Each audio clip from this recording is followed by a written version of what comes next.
जय श्री राम। वाल्मीकि रामायण सर्ग 39। राजा दशरथ का विलाप। उनकी आज्ञा से सुमंत्र का राम के लिए रथ जोत कर लाना, कोषाध्यक्ष का सीता को बहुमूल्य वस्त्र और आभूषण देना, कौशल्या का सीता को पति सेवा का उपदेश, सीता के द्वारा उसकी स्वीकृति तथा श्री राम का अपनी माता से पिता के प्रति दोष दृष्टि न रखने का अनुरोध और अन्य माताओं से भी विदा मांगना।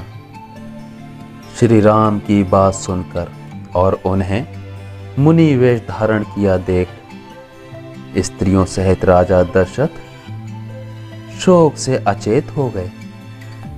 दुख से संतप्त होने के कारण वे श्री राम को आंख भर के देख भी ना सके और देखकर भी मन में दुख होने के कारण उन्हें कुछ उत्तर ना दे सके।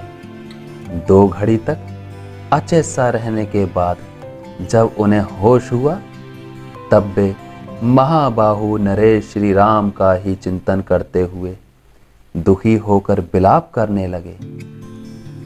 मालूम होता है मैंने पूर्व जन्म में अवश्य ही बहुत सी गौं का उसके बछड़ों से बिछोहा कराया है अथवा अनेक प्राणियों की हिंसा की है।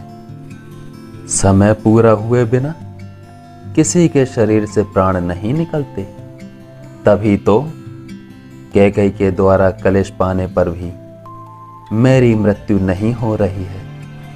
ओह, अपने अग्नि के समान तेजस्वी पुत्र को महीन वस्त्र त्याग कर तपस्वियों कैसे वलकल वस्त्र धारण किए सामने खड़ा देख रहा हूं, फिर भी मेरे प्राण नहीं निकलते हैं।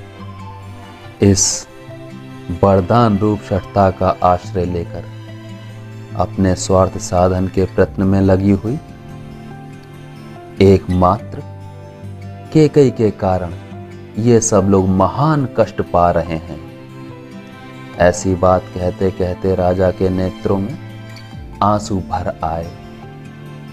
उनकी इंद्रियां शिथिल हो गईं और वे एक ही बार हे राम कहकर मूर्छित हो गए।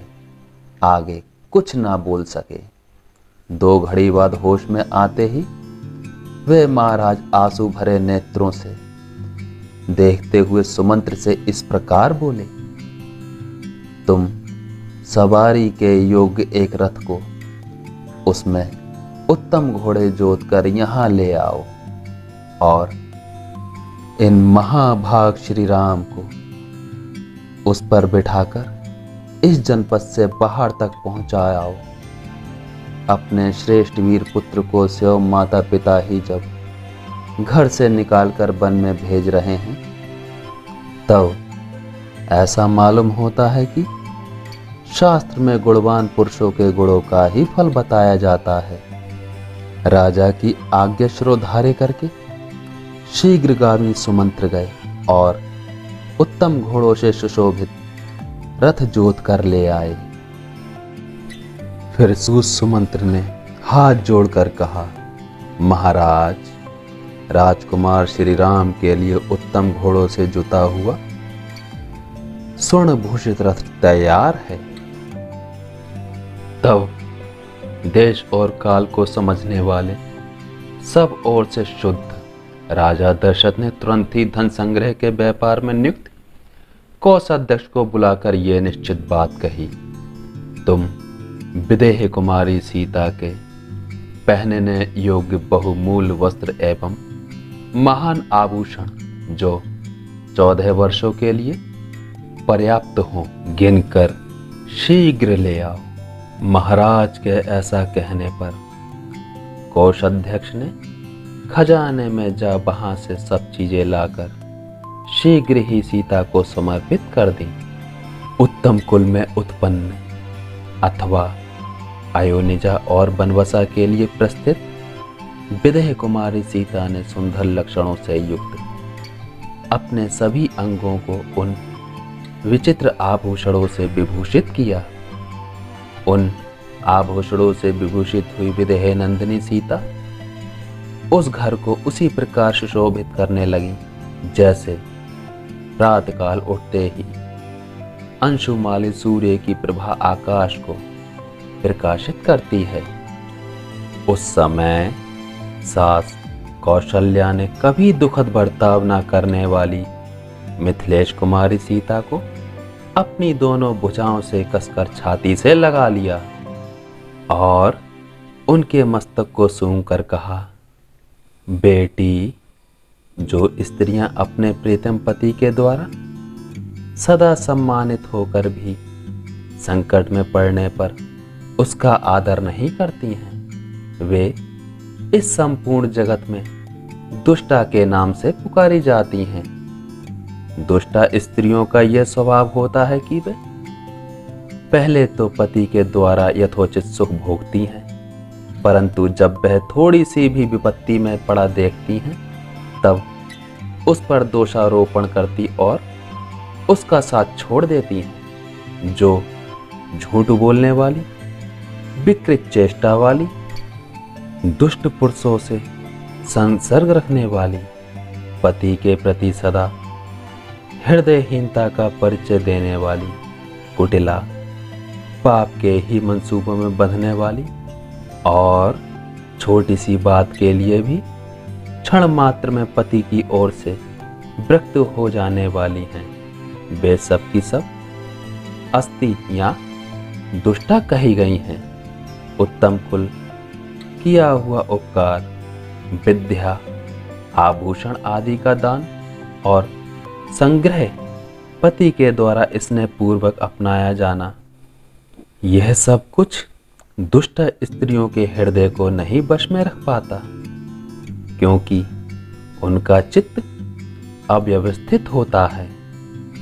इसके विपरीत जो सत्य, सदाचार, शास्त्रों की आज्ञा और कुलोचित मर्यादाओं में स्थित रहती हैं, उन साध्वी स्त्रियों के लिए एकमात्र पति ही परम पवित्र एवं सर्वश्रेष्ठ देवता है। इसलिए तुम मेरे पुत्र श्री राम का, जिन्हें वनवास की आज्ञा मिली है, कभी अनादर ना करना। ये निर्धन हो या धनी, तुम्हारे लिए देवता के ही तुल्य हैं। सास के धर्म और अर्थयुक्त वचनों का तात्पर्य भली भांति समझकर उनके सामने खड़ी हुई सीता ने हाथ जोड़कर उनसे इस प्रकार कहा, आर्य, आप मेरे लिए जो कुछ उपदेश दे रही हैं, मैं उसका पूर्ण रूप से पालन करूंगी।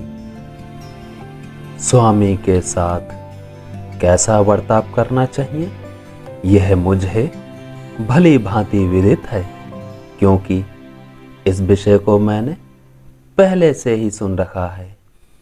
पूजनीय माता जी, आपको मुझे दुष्ट स्त्रियों के समान नहीं समझना चाहिए, क्योंकि जैसे प्रभा चंद्रमा से दूर नहीं हो सकती, उसी प्रकार मैं पतिव्रत धर्म से दूर नहीं रह सकती। जैसे बिना तार की वीणा नहीं बज सकती और बिना पहिए का रथ नहीं चल सकता, उसी प्रकार नारी 100 बेटों की माता होने पर भी बिना पति के सुखी नहीं हो सकती। पिता, भ्राता और पुत्र ये परमित सुख प्रदान करते हैं, परंतु पति अपरिमित सुख का दाता है। उसकी सेवा से इहलोक और परलोक दोनों में कल्याण होता है। अतः ऐसी कौन स्त्री है जो अपने पति का सत्कार नहीं करेगी। आर्य, मैंने श्रेष्ठ नारियों, माता आदि के मुख से नारी के सम्मान और विशेष धर्मों का श्रवण किया है। इस प्रकार पतिव्रत का महत्व जानकर भी मैं पति का क्यों अपमान करूंगी। मैं जानती हूं कि पति ही स्त्री का देवता है। सीता का ये मनोहर वचन सुनकर शुद्ध अंतःकरण वाली देवी कौशल्या के नेत्रों से सहसा दुख और हर्ष दोनों बहने लगे, अर्थात अश्रु की धारा बह चली। तब परम धर्मात्मा श्री राम ने माताओं के बीच में अत्यंत सम्मानित होकर खड़ी हुई माता कौशल्या की ओर देखकर हाथ जोड़कर कहा, माँ, इन्हीं के कारण मेरे पुत्र का वनवास हुआ है। ये समझकर तुम मेरे पिता की ओर दुखित होकर ना देखना, वनवास की अवधि भी शीघ्र ही समाप्त हो जाएगी।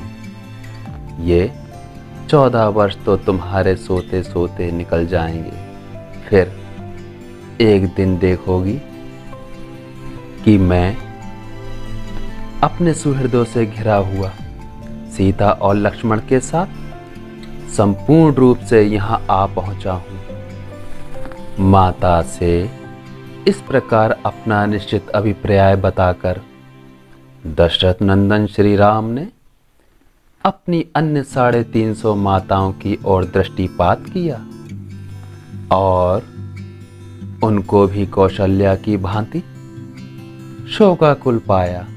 तब उन्होंने हाथ जोड़कर उन सब से यह धर्मयुक्त बात कही, माताओं, सदा एक साथ रहने के कारण मैंने जो कुछ कठोर वचन कह दिए हों अथवा अनजान में भी मुझसे जो अपराध बन गए हों, उनके लिए आप मुझे क्षमा कर दें। मैं आप सब माताओं से विदा मांगता हूँ। राजा दशरथ की उन सभी स्त्रियों ने श्री रघुनाथ जी का ये समाधानकारी धर्मयुक्त वचन सुना। सुनकर उन सब का चित्त शोक से व्याकुल हो गया। श्री राम के ऐसी बात कहते समय महाराज दशरथ की रानियां कुररियों के समान विलाप करने लगी। उनका वह आर्तनाद उस राजभवन में सब और गूंज उठा। राजा दशरथ का जो भवन पहले मुरज, पड़व और मेघ आदि वाद्यों के गंभीर घोष से गूंजता रहता था, वही विलाप और रोदन से व्याप्त हो संकट में पड़कर अत्यंत दुख में प्रतीत होने लगा। जय श्री राम।